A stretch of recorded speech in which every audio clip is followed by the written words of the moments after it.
Ẹ̀yin èèyàn ilé ìwò lẹ ṣe ẹ káàbọ̀ sí Mashola Gist TV. Ṣé àlàáfíà ni ẹwà gbogbo lẹ́ǹkan bí a ṣe gbọ́ ọwọ́ ní àǹtí wa Aro.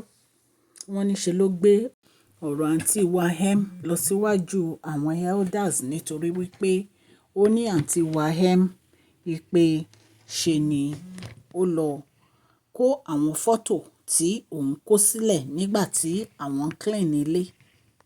Wípé àwọn tí wọ́n wá clean tí wọ́n máa ń lò nínú palace láti clean palace, ó ní òun ní kí wọ́n kó àwọn fọ́tò kí wọ́n kó sílẹ̀ kí wọ́n lè clean gbogbo ibi tí àwọn fọ́tò yìí wà.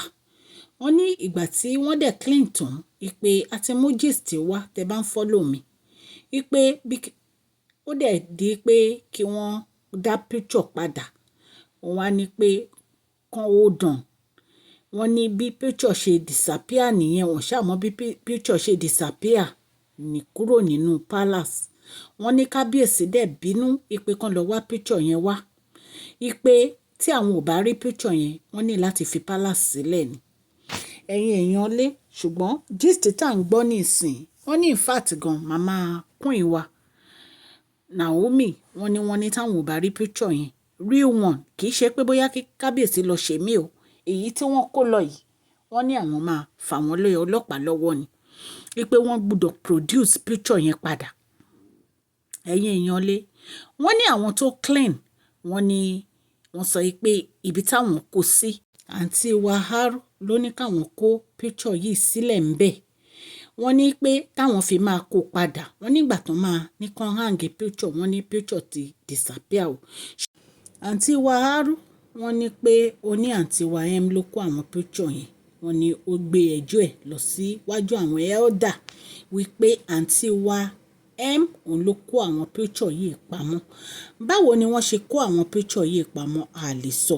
Ẹ jẹ́ ká wọnú gist tèmi. Mashola Gist TV. Àtúndé, Mashola Gist TV.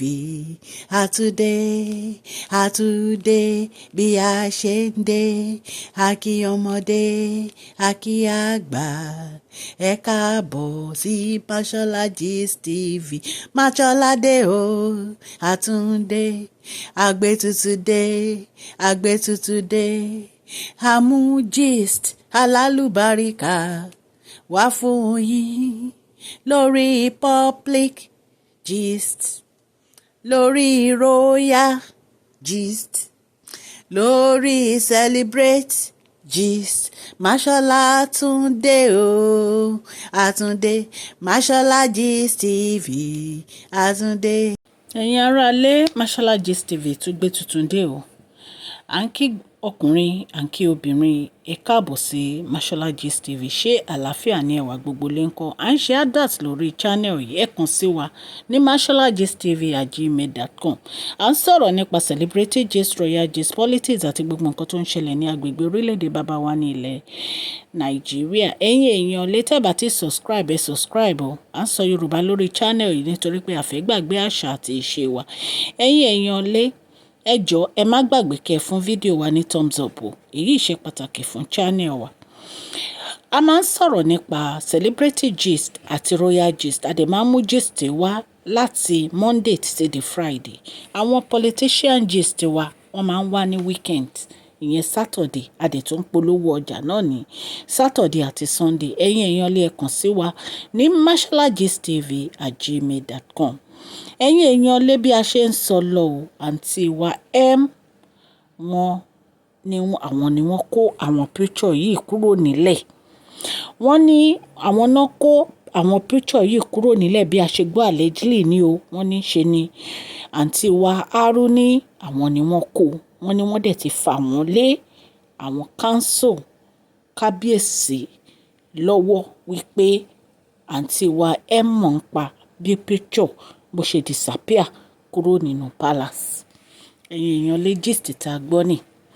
Ṣé ẹ mọ̀ pé ìgbà tí picture yìí disappear, kábíyèsí ti ní pé kí wọ́n lọ wá picture yẹn wá, pé àwọn fún wọn ní few days láti get picture yẹn back. Ṣùgbọ́n wọ́n ní àwọn council of chief ti kábíyèsí ní àwọn fún wọn ní 24 hours.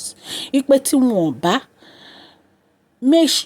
bá dá àwọn fọ́tò yẹn padà sí inú palace, wọ́n ní nǹkan tí ojú wọn bá rí kan fi ara mọ̀, nǹkan tá a gbọ́ allegedly nìyẹn. Ẹ̀yin èèyàn lé ẹ̀rí gbogbo nǹkan tó ń ṣẹlẹ̀ ní palace kábíyèsí tó bá ti rí i pé picture Queen Naomi wà ní palace báyìí bí wọ́n ṣe máa mú jáde bí wọ́n ṣe máa destroy ni wọ́n máa wá ṣùgbọ́n mo mọ̀ pé gbogbo ọ̀rọ̀ yìí máa lójútùú ní agbára Ọlọ́run. Ẹ̀yin èèyàn létẹ̀ ń gbọ́ mi, mo dúpẹ́ púpọ̀ lọ́wọ́ yín fún àdúró tì yín lórí channel. Tá bá tó gbọ́ update lórí fídíò tí mo ṣe a máa mú wá fún yín. Ọlọ́run Elédùmarè á bá mi gbọ́wọ́ yín sókè. Ẹ jọ̀ọ́ ẹ bá mi fún fídíò yìí ní thumbs up o. Ẹ̀yin tí ẹ bá ti subscribe lórí channel ẹ subscribe so that tá bá ti post any gist ẹ máa rí. Òkè ní ọlá yín á máa lọ. Ọlá yín ò ní lọ ìsàlẹ̀ láéláé. Please share this video, like and subscribe. God bless you all.